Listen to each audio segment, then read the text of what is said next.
present 5 inorganic compounds. First, sodium chloride, NaCl, or salt, helps maintain fluid balance in our body. Sodium chloride is an ionic compound made of sodium and chloride. Second, water, H2O.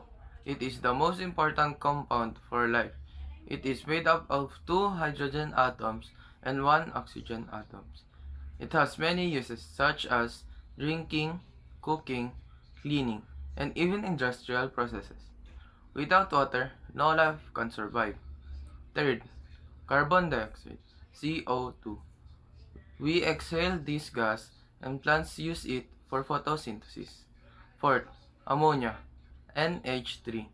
This is used in fertilizers to help plants grow and in cleaning products. Finally, calcium carbonate, CaCO3, found in limestone and seashells. It is used in making cement, chalk, and toothpaste.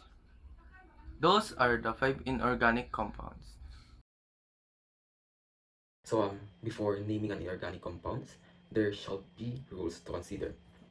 When naming an inorganic compounds, we first write the metal or positive ion, and then the non-metal or negative ion, changing its ending to IDE. For example, NaCl, which is sodium chloride. For covalent compound, made out of two nonmetal, we use prefix such as mono for 1, di for 2, tri for 3, tetra for 4, penta for 5, hexa for 6, hepta for 7, octa for 8, nona for 9, and deca for 10. To show the number of atoms, for example, CO2, which is carbon dioxide, N2O4, which is nitrogen tetroxide, and PCl5, which is phosphorus pentachloride. Acids are named differently. HCl is hydrochloric acid, H2SO4, which is sulfuric acid, and H2SO3 is sulfurous acid.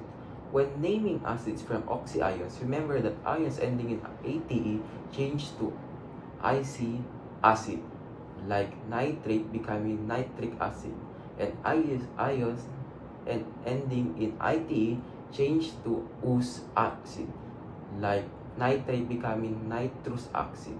Some polyatomic ions also have four related forms.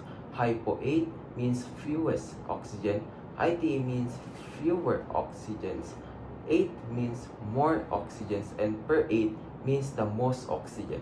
For example, in chlorine, ClO is hydrochloric, Cl2 is chloride, ClO3 is chlorate, and ClO4 is perchlorate.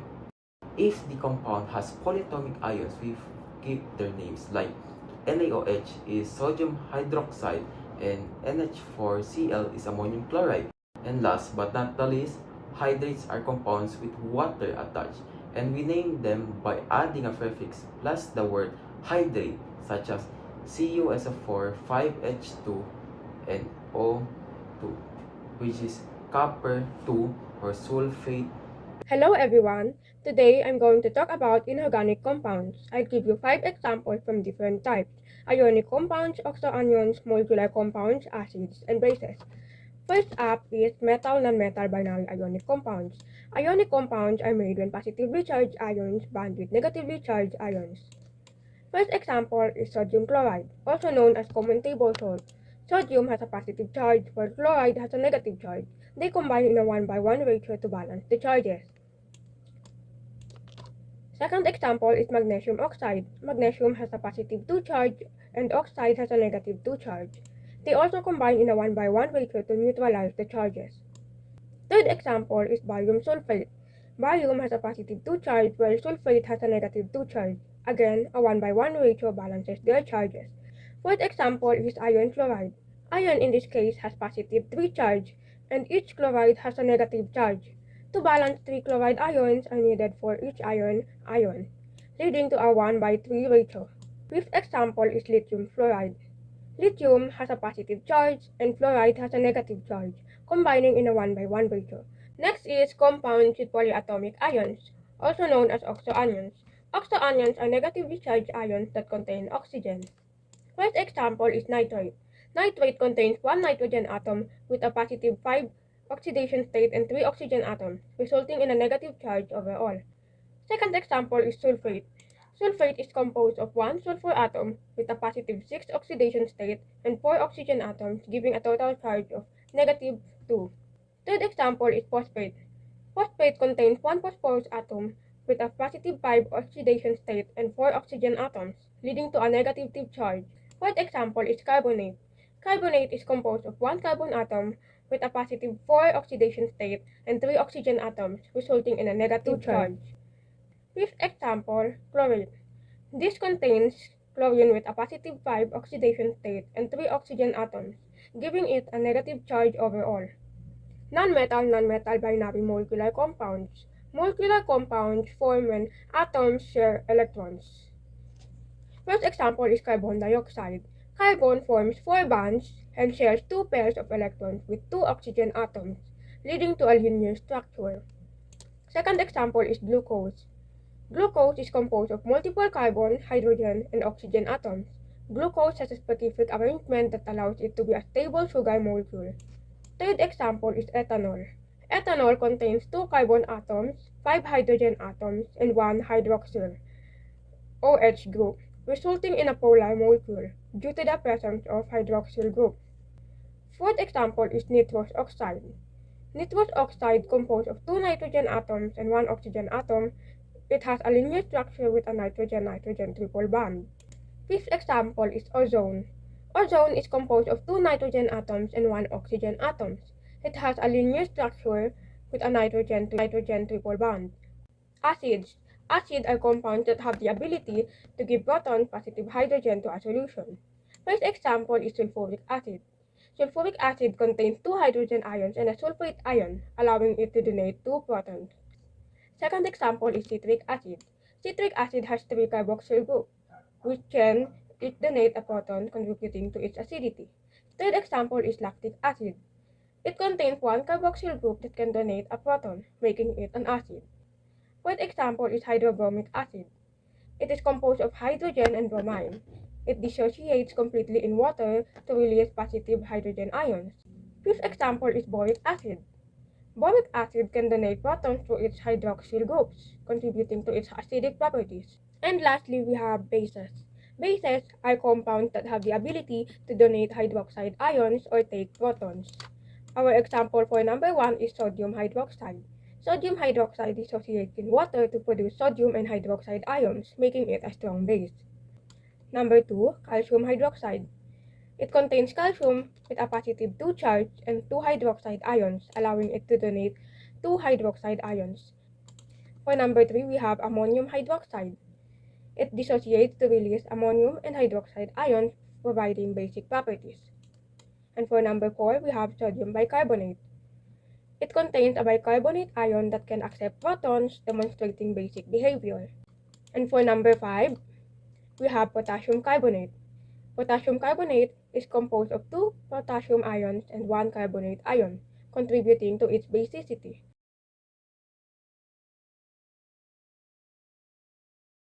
Hi everyone! So today we're going to learn how to balance equation. Let's start with the very first step. Write the skeleton equation. So always remember, when scientists show a reaction, they write down the reactants. That means the starting materials on the left side. Then they write the products. That means what is made on the right side.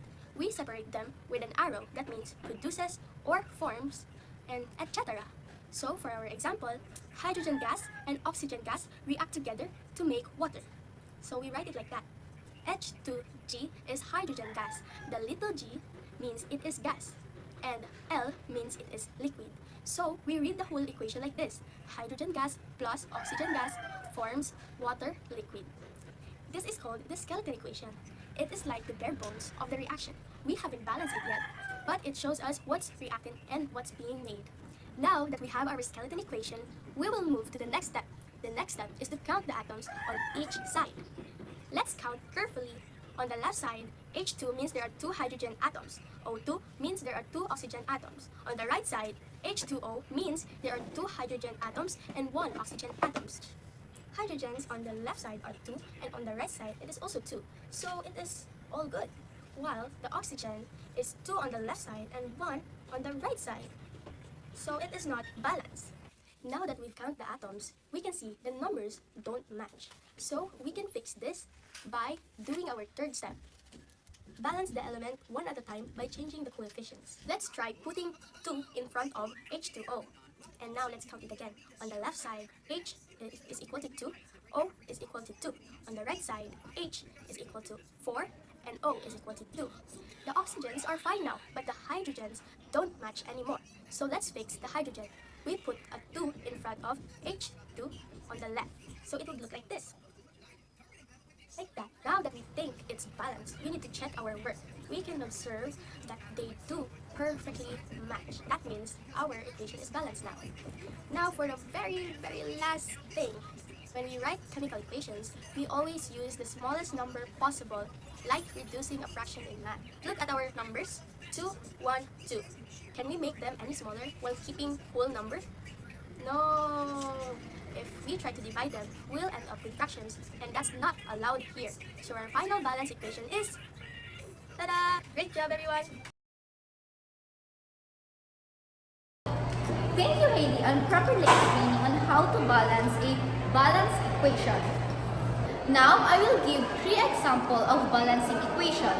Every examples that I will give is you need to figure out on how to balance them. This is the first example.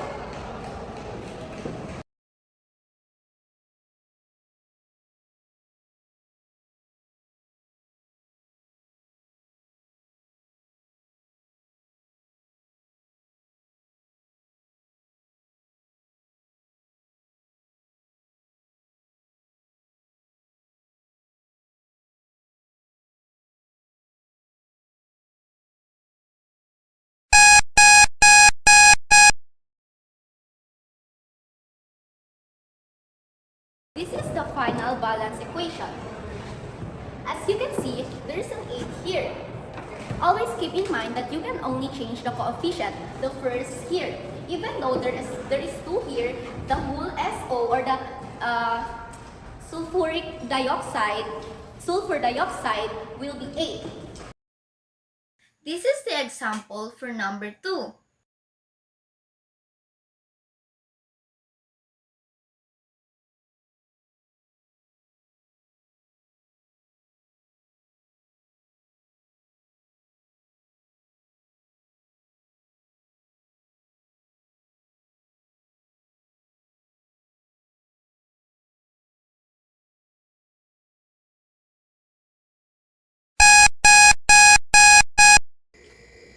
Okay, the time is up. This is the final balance equation. As you can see, it's very easy, but it's still very tricky. And also, this is a combustion reaction. This is the last example. As you can see, there are more than 1 carbon and more than 1 oxygen. So how will we balance this equation? Okay, this is the final balance equation of this example. I will be giving a very short reason on how do we get this balance equation. First, let's start with elements that only appear only once, like the Na, Ca, and the H. Second is balance the carbon. Balance the carbon, since it often appears in CO2 or carbonates.